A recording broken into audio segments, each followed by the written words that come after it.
নতুন সরকার প্রধান হিসেবে দায়িত্ব গ্রহণের পরপরই মালয়েশিয়ার প্রধানমন্ত্রী আনোয়ার ইব্রাহিম ফোনে অভিনন্দন ও শুভেচ্ছা জানান প্রধানমন্ত্রী তারেক রহমানকে। সেই ধারাবাহিকতায় আনোয়ার ইব্রাহিমের আমন্ত্রণে তার প্রথম রাষ্ট্রীয় সফরে মালয়েশিয়া যাচ্ছেন তিনি।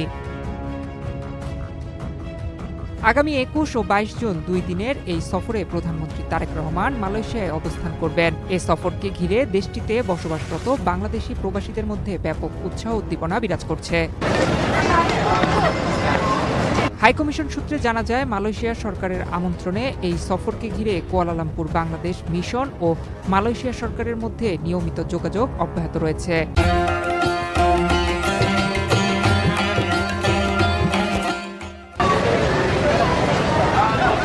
দীর্ঘদিন পর বাংলাদেশের কোনো সরকার প্রধানের মালয়েশিয়া সফরকে প্রবাসীরা দুই দেশের সম্পর্ক উন্নয়ন এবং শ্রমবাজার সম্প্রসারণের ক্ষেত্রে একটি গুরুত্বপূর্ণ মাইলফলক হিসেবে দেখছেন। প্রধানমন্ত্রীকে বরণ করে নিতে মালয়েশিয়ায় বিভিন্ন সামাজিক, রাজনৈতিক ও আঞ্চলিক সংগঠন ইতোমধ্যে প্রস্তুতি নিয়েছে। দেশটির বিভিন্ন অঙ্গরাজ্যে বসবাসরত বাংলাদেশিরা আশা করছেন এই সফরে শ্রমবাজার, কলিং ভিসা, অবৈধ কর্মীদের বৈধতা এবং প্রবাসীদের কল্যাণ সংশ্লিষ্ট গুরুত্বপূর্ণ বিষয়গুলো আলোচনায় আসবে। বর্তমানে মালয়েশিয়ায় অনেক বাংলাদেশি বিভিন্ন কারণে বৈধ কাগজপত্র ছাড়া অবস্থান করছেন।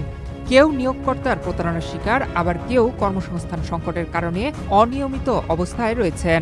এ পরিস্থিতিতে প্রবাসীদের প্রধান দাবি হল অবৈধ কর্মীদের বৈধতা নিশ্চিত করা এবং সিন্ডিকেট মুক্ত কলিং ভিসা ব্যবস্থা চালু করা।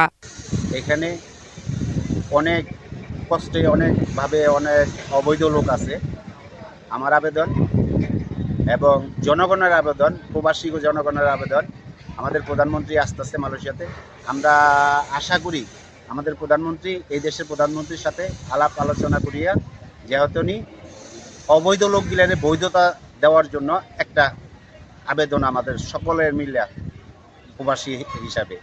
মাননীয় প্রধানমন্ত্রী তারেক রহমান আমাদের মালয়েশিয়াতে চলে আসতেছে। সে অবশ্যই আমাদের জন্য ভালো কিছু করব, আমরা এই আশাবাদী।